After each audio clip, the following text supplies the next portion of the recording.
Here we have ProMaster's new GH26 gimbal. It operates as a traditional gimbal so that when we have a long lens and a camera mounted to it, it's very easy to tilt and pan in order to track moving objects, whether it's wildlife, some type of an athletic sport, maybe a car race. It's very good for these things. The gimbal itself is made out of machined aluminum. It has a weight capacity or a maximum load of 22 pounds or 10 kilograms. And we actually have a cold weather rating on this gimbal, so you can use this in cool or cold weather, snowy type conditions. This will function well down to about minus 13 degrees Fahrenheit, which is about minus 25 degrees Celsius. The gimbal itself, right now I have it in a very loose position, but I can in fact actually lock some of the controls if I want to. So I've got a lock here for the tilt. If I turn this knob, I can lock that into one position and only have a pan. Or conversely, I can use this knob here to lock in the panning position and just have tilt, or lock them in at the same time, which gives us a lot of flexibility with how we might use the gimbal. When these controls are loosened, I can also apply tension. Here I have a tension control knob. That's for the tilt. And here I have a tension control knob for the pan. So if I want to track a little bit more slowly, or if I'm doing video type work, this is where the tension controls can really come in handy because it allows me to control a lightweight or a heavyweight rig with a lot of ease. To complement that, we actually include a handle here. We call this a smooth control handle. It's also available on some of our other gimbals. This is a removable handle, so if I don't want to use it, I can just hold onto the camera or the lens to make movements. But the smooth control handle offers me another point to hold onto the rig, and it gives me a balance point so that it's very easy to do smooth pans and movement. This handle can actually be rotated in different positions so that I can use the gimbal in whatever orientation works best for me and for the gear that I'm using. Additionally, we put laser etched scales onto a number of parts of the gimbal.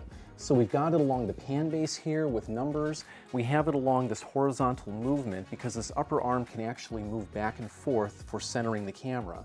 And we have a vertical one over here on the rise and fall so that we can set the lens up exactly where we want it. These scales are really helpful because once we've decided how best to set up a camera and lens, and we mark those numbers down, the next time that you want to set it up, all you have to do is use the scales to preset the gimbal before you mount the camera, and now you can get to work a lot faster. Here we have the GH26 completely disassembled, and this is very easy to do. You'll notice that it breaks down into a lot of small components, which makes it really easy to travel with. It's just a very compact unit. So the first thing I want to show you is the quick release plate that comes with the unit. This quick release plate is extra long so that when it's mounted to the gimbal, you can actually slide it back and forth. That allows you to balance your rig. We include safety bolts on either end of the quick release plate so that when it's in the receiver, you can't accidentally slide off of it and have your rig drop to the ground.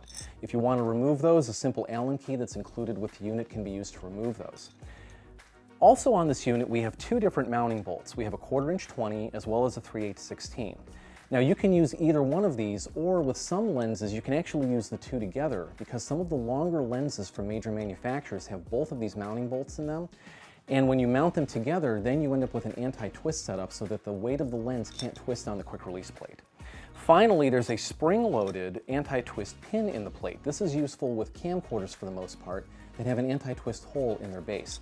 This pin is removable if you want to take it out, but you don't have to because it's spring-loaded, so it'll actually just go flat when you use it with a camera that doesn't have the necessary hole. As far as assembling the GH26 goes, it's very simple. So we start with the base, and then we take the upright. The upright simply slides onto the base, and there's a safety pin over here that prevents it from sliding back off. Once we have it slid on, we simply move it back and forth until we achieve a position that we know is going to be useful with our rig. Then we tighten down the locking bolt. Next, we take the platform where the camera mounts, slide it onto the upright, tighten it down. Again, this is adjustable for height, and then we can use this knob over here to control where we have it. The quick release plate simply goes into the receiver. And finally, the smooth control handle, which is included but optional, can be mounted underneath the base in a variety of rotational positions.